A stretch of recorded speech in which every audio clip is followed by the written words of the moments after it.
अर्जुन उवाच मदनुग्रहाय परमं गुह्यम् अध्यात्मसंज्ञितम्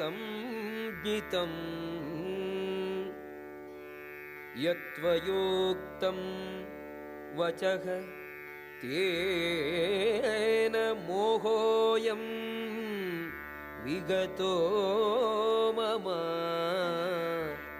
అర్జునుడు పలికెను, అత్యున్నత ఆధ్యాత్మిక రహస్యములైన విషయములను గూర్చి నీవు దయతో నాకు గావించిన బోధనల వల్ల నా మోహమిప్పుడు తొలగిపోయినది. భవాప్యయౌ హి భూతానాం శ్రుతౌ విస్తరశో మయా త్వత్తః కమలపత్రాక్ష మాఘ